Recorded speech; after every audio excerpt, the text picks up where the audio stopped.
terungkap. Kisah TKI terhina yang justru jadi pahlawan tak terduga di jantung kota Paris. Kalian pasti tak akan percaya bagaimana seorang pekerja kasar, yang setiap hari dicerca dan dipandang sebelah mata, berhasil mengubah takdirnya sendiri dan takdir seorang CEO arogan. Pengorbanan, keberanian, dan kemanusiaan sederhana yang akan menggetarkan jiwa Anda, bahkan mungkin membuat air mata menetes. Bagaimana caranya ia mampu menaklukkan prasangka dan membuktikan nilai sejati dirinya? Jangan lewatkan setiap detil epik ini. Klik like, komen, dan subscribe untuk kisah-kisah inspiratif yang mengguncang dunia. Malam itu, di antara kilauan lampu jalan yang memantul indah pada genangan air, hujan deras tanpa ampun membasahi setiap sudut kota Paris. Jalanan batu yang licin memancarkan refleksi gemerlap kehidupan malam, menciptakan lukisan cahaya dan bayangan yang menawan namun terasa dingin. Setiap tetes air yang jatuh seolah membawa serta beban dan cerita dari jutaan jiwa yang beraktivitas di bawahnya. Di balik fasad kemegahan dan romantisme yang melekat pada ibu kota mode dunia ini, tersimpan ribuan kisah perjuangan, termasuk kisah seorang pekerja migran Indonesia, Raka, yang kini melangkah gontai menyusuri trotoar menuju tempat tinggalnya yang sederhana. Setelah seharian penuh bergelut dengan kesibukan di dapur sebuah restoran kecil, tubuhnya terasa pegal. Namun pikirannya tak pernah berhenti menjelajahi kenangan akan keluarganya di tanah air, menjadi satu-satunya pelipur lara di tengah kerasnya hidup. Suara rintik hujan yang jatuh di payungnya seolah menjadi iringan melankolis bagi setiap langkahnya, mengingatkan pada janji-janji yang harus ia tepati demi masa depan yang lebih baik. Raka bukanlah sosok yang menonjol di keramaian Paris. Dengan postur tubuh yang kekar, hasil dari kerja keras bertahun-tahun mengangkat beban dan beraktivitas fisik, namun balutan pakaiannya selalu tampak sederhana, bahkan cenderung lusuh. Kontras mencolok dengan penduduk lokal Paris yang selalu tampil modis dan elegan. Kehadirannya seringkali tak dianggap, atau jika pun diperhatikan, tatapan yang ia dapatkan biasanya sinis dan penuh penghakiman. Stigma sebagai orang asing dan pekerja kasar seolah melekat pada dirinya, menjadi label yang sulit terlepas. Di mata sebagian masyarakat kota metropolitan ini, ia hanyalah bagian dari roda penggerak ekonomi yang tak terlihat, seorang individu tanpa nama yang hanya bertugas melayani, membersihkan, dan mengabdi, tanpa memiliki hak untuk dihormati atau diapresiasi. Hawa dingin Paris yang menusuk tulang, ditambah dengan dinginnya pandangan mata sebagian orang, seringkali membuat hatinya terasa beku, namun ia tak pernah membiarkannya memadamkan semangat. Orang kampung, kerjanya cuma cuci piring. Sebuah suara kasar tiba-tiba menusuk telinganya, memecah keheningan malam dan deru hujan. Seorang lelaki Perancis berbadan tambun, dengan aroma alkohol yang menyengat, tertawa mengejek sambil menunjuk ke arah Raka. Matanya merah dan wajahnya sembab, jelas di bawah pengaruh minuman keras. Raka hanya bisa menunduk, mencoba mengabaikan, seolah-olah kata-kata tajam itu hanyalah angin lalu yang tak perlu dihiraukan. Namun, siapa yang bisa menolak rasa sakit yang menggerogoti ulu hati ketika martabatnya diinjak-injak? Kata-kata itu bergaung di kepalanya, membangunkan kembali setiap kenangan pahit tentang bagaimana ia selalu diremehkan, bukan hanya oleh orang asing, tetapi kadang juga oleh sebagian rekan senegaranya sendiri yang merasa lebih sukses. Ia mencoba menguatkan diri, mengingat tujuan utamanya di sini, bahwa hinaan semacam ini adalah bagian dari harga yang harus ia bayar demi keluarganya. Sejak pertama kali menjejakkan kaki di tanah Perancis, beberapa tahun silam, Raka sudah tak asing lagi dengan berbagai bentuk penghinaan. Dari tatapan merendahkan di transportasi umum, bisikan-bisikan sinis saat ia berbicara dalam bahasa Indonesia, hingga penolakan halus dalam pergaulan sosial. Bagi sebagian orang, ia hanyalah representasi dari strata terendah dalam hierarki masyarakat imigran, seseorang yang datang dari negara jauh, hanya untuk melakukan pekerjaan yang tidak diinginkan oleh warga lokal. Hatinya seringkali terasa perih, namun ia belajar untuk mengeraskan diri. Prinsipnya sederhana, bertahan hidup adalah prioritas utama, dan setiap euro yang ia kumpulkan adalah harapan bagi masa depan keluarganya di kampung halaman. Setiap hinaan yang ia terima, ia ubah menjadi motivasi untuk bekerja lebih giat, untuk membuktikan bahwa nilai seorang manusia tidak ditentukan oleh pekerjaan atau asal negaranya, melainkan oleh integritas dan ketulusan hati yang ia miliki. Namun, takdir, dengan segala misteri dan kejutan yang tak terduga, memiliki rencana lain untuk Raka. Malam yang gelap dan basah itu, di sebuah tikungan jalan yang sepi dan remang-remang, di tengah deru hujan yang semakin deras, sebuah pemandangan mengerikan tiba-tiba menarik perhatiannya. Sebuah mobil mewah berjenis sedan sport, dengan bodi mengkilap dan harga fantastis, tampak kehilangan kendali. Ban-bannya yang mahal tak mampu mencengkeram aspal yang licin, menyebabkan mobil itu berputar tak terkendali sebelum akhirnya menghantam tiang listrik beton dengan suara dentuman yang memekakan telinga. Suara tabrakan itu begitu keras, bagai ledakan kecil di tengah keheningan malam, mengirimkan pecahan kaca ke segala arah seperti kristal-kristal tajam yang berhamburan. Jantung Raka berdegup kencang. Adrenaline tiba-tiba membanjiri tubuhnya, mengalahkan rasa lelah yang sebelumnya melingkupi. Tanpa berpikir panjang, tanpa mempertimbangkan bahaya yang mungkin mengintai, insting kemanusiaan Raka langsung mengambil alih. Ia berlari kencang menuju lokasi kecelakaan, menerobos tirai hujan yang menghalangi pandangannya. Kakinya menerjang genangan air tanpa peduli. Pikirannya hanya terfokus pada kemungkinan adanya korban di dalam mobil yang ringsek itu. Ketika ia semakin dekat, pemandangan di depannya semakin mengerikan. Asap mulai mengepul dari bagian depan mobil, menandakan adanya kerusakan serius, bahkan mungkin risiko kebakaran. Dalam sorotan lampu jalan yang samar, ia melihat seorang pria parubaya terjebak di dalam. Tubuhnya terhimpit kuat oleh setir yang bengkok dan dashboard yang ambruk. Wajah pria itu pucat pasi, dipenuhi darah yang mengalir dari pelipisnya, dan matanya terpejam, antara kesakitan dan ketakutan yang mendalam. Saat Raka mendekat dan mengintip lebih dekat ke dalam kabin yang kacau balau, sebuah fakta mengejutkan tiba-tiba menghantamnya. Meskipun wajah pria itu berlumuran darah dan tampak lemah, Raka mengenali sosoknya. Jantungnya terasa seolah berhenti sesaat, kemudian berdenyut lebih kencang. Pria yang terjebak di dalam mobil mewah yang ringsek itu tidak lain adalah Jean-Luc Moreau, CEO dari perusahaan teknologi terbesar di Perancis, seorang tokoh bisnis yang namanya selalu menghiasi halaman utama media massa dan majalah ekonomi. Jean-Luc dikenal luas bukan hanya karena kekayaannya yang melimpah dan pengaruhnya yang tak terbatas, tetapi juga karena reputasinya yang arogan, dingin, dan nyaris tak tersentuh. Sebuah ironi yang begitu tajam, bahwa pria yang seringkali memandang rendah orang lain kini berada dalam posisi paling rentan, nyawanya tergantung pada uluran tangan orang asing. "Tolong, keluar, aku terjebak." Suara Jean-Luc terdengar sangat lirih. Hampir tak terdengar di antara deru hujan dan suara desisan dari mesin mobil yang rusak. Ada nada keputusasaan yang jelas dalam suaranya. Sebuah permohonan tulus dari seseorang yang biasanya tak pernah meminta bantuan. Raut wajahnya menunjukkan penderitaan yang luar biasa. Namun Raka melihat di matanya bukan hanya rasa sakit fisik, melainkan juga ketakutan yang mendalam akan kematian. Meskipun hatinya sempat tercekat oleh kenyataan bahwa ia akan menolong orang yang mungkin selama ini tak pernah sudi meliriknya, bahkan mungkin pernah secara tidak langsung merendahkannya, Raka menyingkirkan semua pikiran itu. Dalam situasi genting seperti ini, label sosial, kekayaan, atau status tidak lagi berarti.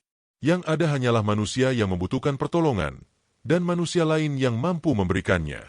Tanpa ragu sedikitpun, dan tanpa memedulikan risiko yang ada, Raka langsung bergerak. Kaca jendela mobil yang pecah sebagian masih menyisakan fragmen-fragmen tajam yang siap melukai. Dengan tekad membara, ia menghantam bagian kaca yang masih utuh dengan lengan kekarnya, menghasilkan suara pecah yang menusuk. Rasa sakit segera menjalar saat pecahan kaca menancap di kulitnya, namun adrenaline membuat ia nyaris tak merasakan apa-apa. Tangannya berdarah, namun ia tak peduli. Pintu mobil yang tertekuk dan macet menjadi penghalang berikutnya. Ia menarik pintu itu dengan sekuat tenaga, mengumpulkan semua kekuatan fisik yang ia miliki, hingga engsel-engselnya berdecit keras, nyaris patah, menunjukkan betapa parahnya benturan yang terjadi. Keringat bercampur darah dan air hujan membasahi wajahnya. Namun ia tak menyerah. "Pegang tanganku, Monsieur!" teriak Raka. Suaranya lantang menembus suara hujan dan deru mobil yang mulai berasap. Suasana di dalam kabin semakin panas, bau bahan bakar mulai tercium, dan kepulan asap semakin tebal. Jean-Luc, dengan sisa-sisa kekuatannya, mencoba meraih tangan Raka. Dengan sekali hentakan yang luar biasa, menggabungkan kekuatan fisik dan tekad baja, Raka berhasil menarik tubuh Jean-Luc keluar dari reruntuhan mobil yang kini benar-benar terancam terbakar. Momen itu terasa seperti meloloskan diri dari cengkraman maut, sebuah pertempuran melawan waktu dan elemen alam yang kejam. Jean-Luc, yang biasanya selalu tampil sempurna dan tak bercela, kini terlihat hancur dan tak berdaya di tangan seorang pekerja yang kerap ia pandang sebelah mata, sebuah pemandangan yang tak akan pernah ia lupakan seumur hidupnya. Api mulai menjilat bagian kap mesin mobil, memancarkan cahaya oranye yang menakutkan di tengah kegelapan malam. Bau hangus dan asap tebal segera menyebar di udara. Situasi semakin kritis. Beberapa warga sekitar yang mendengar dentuman keras dan melihat asap, mulai berdatangan dan menonton dari kejauhan, namun tak ada yang berani mendekat. Rasa takut akan ledakan atau api yang membesar membuat mereka hanya bisa terpaku, menjadi saksi bisu dari tragedi yang sedang terjadi. Namun, Raka tak gentar. Ia tahu setiap detik sangat berharga. Dengan naluri pelindung yang kuat, ia menopang tubuh Jinluk, menggunakan tubuhnya sendiri sebagai perisai, menyeretnya menjauh dari mobil yang kini benar-benar dilalap api. Setiap langkah terasa berat, namun ia terus bergerak, tak henti-henti memastikan Jinluk aman, melewati genangan air dan puing-puing yang berserakan. Akhirnya, suara sirene polisi dan ambulans yang memecah keheningan malam mulai terdengar mendekat. Cahaya biru dan merah yang berkedip-kedip menembus kegelapan, menandakan bantuan akan segera tiba. Raka masih menyeret Jinluk ke tempat yang benar-benar aman, jauh dari jangkauan api yang kini membesar. Meskipun nyawanya sendiri baru saja lolos dari maut, Jinluk sempat menoleh ke arah Raka, matanya yang bergetar menatap dalam-dalam ke wajah pria yang baru saja menyelamatkannya. Ada campuran kebingungan, rasa terima kasih, dan mungkin juga sedikit rasa malu yang tak terlukiskan di sana.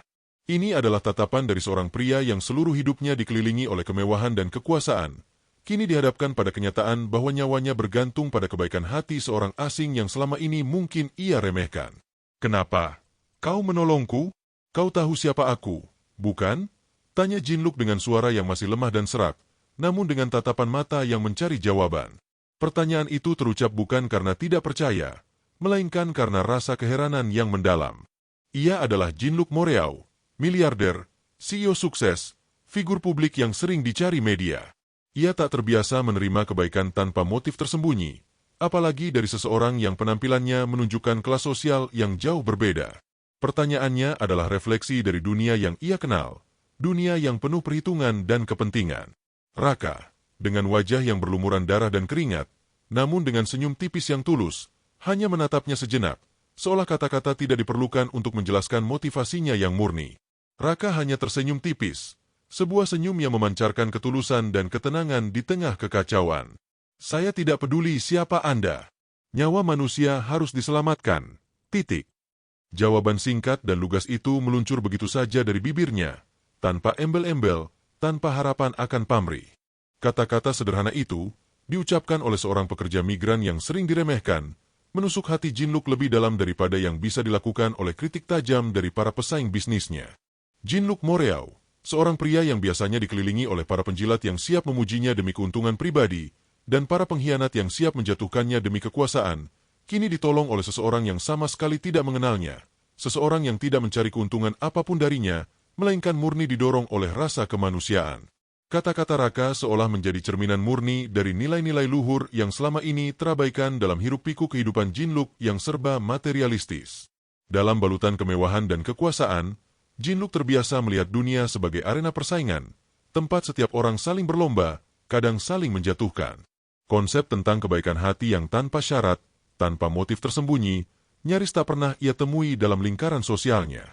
Tatapan tulus Raka, senyumnya yang sederhana, dan keberaniannya yang luar biasa, seolah-olah menjadi tamparan keras yang menyadarkan Jinluk akan makna sejati dari kehidupan dan hubungan antar sesama manusia. Di tengah segala kemegahan yang ia miliki, ia baru menyadari bahwa nilai-nilai kemanusiaan yang paling dasar justru datang dari seseorang yang paling tidak ia duga, dari seorang yang ia pandang rendah. Saat para medis tiba dan mulai memberikan pertolongan pertama kepada Jinluk, membawanya ke dalam ambulans untuk perawatan lebih lanjut, pandangannya tak henti-hentinya menoleh ke arah Raka. Matanya mencari-cari sosok pahlawan tak bernama itu di tengah kerumunan yang mulai memadati lokasi kejadian. Seolah-olah, dalam diri Raka, Jinluk menemukan sebuah cahaya baru, sebuah harapan yang telah lama hilang dalam hidupnya yang hampa akan kehangatan emosi tulus. Insiden mengerikan ini, yang nyaris merenggut nyawanya, justru menjadi titik balik yang fundamental, membuka matanya terhadap sesuatu yang jauh lebih berharga daripada kekayaan dan kekuasaan. Jinluk, seorang pria yang selalu berpikir pragmatis, kini dihadapkan pada misteri hati manusia yang tak terukur oleh logika atau materi. Keesokan harinya, seperti yang sudah bisa diduga, berita tentang kecelakaan mobil yang melibatkan Jinluk Moreau, CEO terkemuka di Perancis, menjadi topik utama yang menghiasi seluruh media massa, baik cetak maupun elektronik. Dari koran pagi hingga siaran berita televisi, serta portal berita daring, insiden itu mendominasi pemberitaan. Namun, yang menarik perhatian publik bukan hanya tentang kecelakaan itu sendiri, melainkan detail mengejutkan tentang bagaimana Jinluk berhasil diselamatkan. Judul besar yang terpasang di hampir setiap media berbunyi lantang, CEO ternama diselamatkan pekerja migran Indonesia. Kalimat itu segera menyebar bak api di padang rumput kering, menciptakan gelombang keheranan dan kekaguman di seluruh negeri, bahkan melampaui batas negara. Netizen, yang selalu haus akan cerita-cerita dramatis dan inspiratif, segera gempar. Berita ini menyebar dengan kecepatan kilat di berbagai platform media sosial, memicu jutaan diskusi dan komentar. Pertanyaan yang sama terus-menerus muncul. Siapa sebenarnya pria sederhana itu? Bagaimana seorang pekerja migran yang sering tidak terlihat bisa melakukan tindakan heroik semacam itu? Foto Raka, yang wajahnya masih penuh luka goresan dan kotoran akibat insiden tersebut, tersebar luas di media sosial. Wajahnya yang kelelahan namun memancarkan ketulusan, menyentuh hati banyak orang, memancing rasa haru dan kekaguman yang mendalam. Kisahnya menjadi viral, menjadikannya sorotan publik dalam semalam, dari anonimitas menjadi figur yang dielu-elukan. Banyak orang yang sebelumnya sering menghina, mencemooh, atau memandang rendah Raka, kini mendadak bungkam. Hinaan dan prasangka yang selama ini mereka lemparkan kepada pekerja migran, kini berbalik menjadi bumerang yang memalukan. Mereka dihadapkan pada kenyataan pahit bahwa seseorang yang mereka anggap rendah, yang mereka remehkan karena status sosialnya, justru memiliki hati yang jauh lebih mulia dan keberanian yang jauh lebih besar daripada mereka sendiri. Rasa malu dan sesal mulai merayapi hati mereka, menyadari betapa piciknya pandangan mereka selama ini. Kisah Raka menjadi tamparan keras bagi setiap stereotip dan prasangka, memaksa masyarakat untuk merenungkan kembali nilai-nilai kemanusiaan dan arti sebenarnya dari kehormatan dan martabat. Setelah siuman dari kondisi kritisnya dan mendapatkan perawatan yang memadai, Jean-Luc Moreau, dengan tekad yang kuat, segera mengadakan konferensi pers besar. Acara tersebut dihadiri oleh ratusan wartawan dari berbagai media, kamera-kamera berkedip tanpa henti, dan sorot lampu memenuhi ruangan. Di hadapan audiens yang begitu luas, Jean-Luc tampil dengan tatapan yang berbeda dari biasanya. Tidak ada lagi jejak kesombongan atau arogansi yang dulu melekat padanya. Ia berdiri tegak, namun dengan kerendahan hati yang nyata, dan berkata lantang, dengan suara yang tegas dan penuh emosi, "Nyawa saya diselamatkan oleh seorang TKI asal Indonesia. Tanpa dia, saya tidak akan berdiri di sini hari ini." Pernyataan itu diucapkan oleh seorang pria yang dikenal sebagai sosok berhati batu, mengguncang seluruh dunia bisnis dan masyarakat luas. Pernyataan Jean-Luc Moreau di konferensi pers itu secara harfiah mengguncang dunia bisnis. Tak ada yang menyangka seorang CEO sekelas dirinya, yang terkenal dingin dan sangat menjaga citranya, bisa begitu terbuka mengakui hutang nyawanya pada seorang pria sederhana, seorang pekerja migran dari negara berkembang. Lingkaran bisnis yang kejam dan penuh persaingan, tempat setiap orang selalu mencoba menunjukkan superioritasnya, kini dihadapkan pada sebuah kisah humanis yang murni. Keberanian Jean-Luc untuk meruntuhkan tembok kesombongannya dan secara publik memberikan penghargaan kepada Raka, bukan hanya mengubah pandangan orang terhadap Raka, tetapi juga mulai mengubah persepsi publik terhadap Jean-Luc sendiri. Ia yang semula dicap arogan, kini mulai dipandang sebagai pribadi yang mampu menunjukkan kerendahan hati dan rasa terima kasih yang mendalam. Jean-Luc bahkan menambahkan, sebuah keputusan yang sontak membuat seluruh hadirin terkejut dan terkesima. Mulai hari ini, saya akan mempekerjakan Raka di perusahaan saya, bukan sebagai pekerja kasar yang membersihkan piring, melainkan sebagai bagian dari tim inti keamanan pribadi saya. Tawaran ini bukan sekadar pekerjaan, melainkan sebuah transformasi hidup yang radikal. Dari seorang yang sebelumnya bekerja di dapur restoran, Raka kini akan menduduki posisi penting, mengawasi keamanan salah satu individu paling berpengaruh di Perancis. Ini adalah sebuah bentuk penghargaan tertinggi, sebuah simbol pengakuan akan keberanian dan ketulusan Raka. Keputusan ini secara jelas menunjukkan betapa besar rasa terima kasih Jean-Luc, dan juga betapa ia telah belajar untuk melihat nilai seorang individu melampaui status sosial atau latar belakang ekonominya. Raka, yang awalnya hanyalah seorang pembersih piring, seorang individu yang keberadaannya seringkali diabaikan, kini mendadak menjadi sorotan internasional. Namanya mencuat, kisah heroiknya menjadi pembicaraan di seluruh dunia. Tawaran wawancara datang bertubi-tubi dari berbagai media massa terkemuka, mulai dari stasiun televisi berita global hingga majalah-majalah prestisius. Berbagai penghargaan, baik dari organisasi kemanusiaan maupun lembaga negara, mulai berdatangan. Bahkan, dukungan dan apresiasi dari pemerintah Indonesia pun tak kalah derasnya, menyuarakan kebanggaan akan salah satu warganya yang telah mengharumkan nama bangsa di kancah internasional. Hidup Raka berubah 180 derajat dalam sekejap mata, dari kehidupan yang keras dan penuh perjuangan menjadi pusat perhatian dan inspirasi bagi banyak orang. Namun, di balik semua gemerlap perhatian dan pujian yang ia terima, Raka tetaplah sosok yang rendah hati. Popularitas yang mendadak melanda tidak sedikit pun mengubah kepribadiannya yang sederhana dan tulus. Dalam sebuah wawancara televisi yang disiarkan ke seluruh dunia, Raka mengucapkan kata-kata yang penuh makna. Saya hanya ingin orang tahu bahwa kita tidak boleh meremehkan siapapun. Setiap orang punya nilai, meski sering tak terlihat. Pesan yang ia sampaikan begitu jelas dan universal, mengingatkan kita semua bahwa esensi kemanusiaan tidak terletak pada kekayaan, jabatan, atau penampilan, melainkan pada kebaikan hati, integritas, dan keberanian yang dimiliki setiap individu, terlepas dari label sosial yang melekat padanya. Kisah Raka segera menjadi inspirasi yang kuat bagi jutaan orang di seluruh dunia. Dari seorang yang awalnya dihina, dicemooh, dan dianggap rendah oleh masyarakat, ia justru bangkit menjadi penyelamat tak terduga, seorang pahlawan sejati.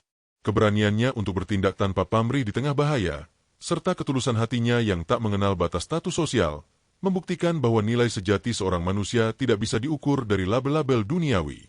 Kisahnya menjadi bukti nyata bahwa keberanian, empati, dan ketulusan bisa mengubah nasib seseorang dalam sekejap, tak hanya mengubah hidupnya sendiri menjadi lebih baik, tetapi juga menginspirasi orang lain untuk melihat dunia dengan mata yang lebih terbuka dan hati yang lebih lapang. Meskipun kisah inspiratif Raka ini terasa begitu nyata dan menyentuh sanubari, perlu kami tegaskan sekali lagi bahwa narasi yang baru saja Anda baca sepenuhnya adalah sebuah karya fiksi. Segala kesamaan nama tokoh, baik Raka maupun Jean-Luc Moreau, tempat kejadian seperti kota Paris, ataupun rentetan peristiwa yang mungkin kebetulan mirip dengan realitas sesungguhnya, hanyalah sebuah kebetulan belaka dan tidak dimaksudkan untuk merujuk pada individu atau insiden nyata. Kami berharap, terlepas dari statusnya sebagai rekaan semata, pesan moral tentang kemanusiaan, keberanian, dan empati yang ingin disampaikan oleh cerita ini tetap dapat tersampaikan dengan baik dan menjadi inspirasi bagi kita semua dalam menjalani kehidupan.